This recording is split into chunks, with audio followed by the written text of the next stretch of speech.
পৃথিবীর মধ্যে 6টি শ্রেষ্ঠ দোয়া, এই দোয়াগুলোর আমল যদি কোনো বান্দা বান্দি করতে পারে তাহলে পৃথিবীতে যতগুলো দোয়া আছে তার ভিতরে এই দোয়াগুলোই সর্বশ্রেষ্ঠ দোয়া বলেছেন নবী করিম সাল্লাল্লাহু আলাইহি ওয়াসাল্লাম। কোনো বান্দা বান্দি যদি যতই বিপদে থাক, কষ্টে থাক, দুর্ভিক্ষে থাক, উৎকণ্ঠার মধ্যে থাক না কেন, সকাল থেকে সন্ধ্যা পর্যন্ত যদি কোনো বান্দা বান্দি দরুদ শরীফের আমল করতে পারে, রাতের বেলা যদি দরুদ শরীফের আমল করতে পারে, হাজারো অশান্তির দাবানল থেকে আল্লাহ রাব্বুল আলামিন শান্তি দান করবেন। 1 নম্বরে দরুদ শরীফের আমল করবেন। 2 নম্বরে ইস্তেগফার।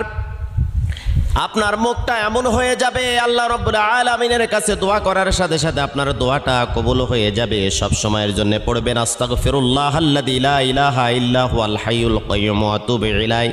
যদি না পারেন তাহলে পড়তে থাকবেন শুধু আস্তাগফিরুল্লাহ। 3 নম্বরে আপনি পড়বেন ইয়া যাল জালালি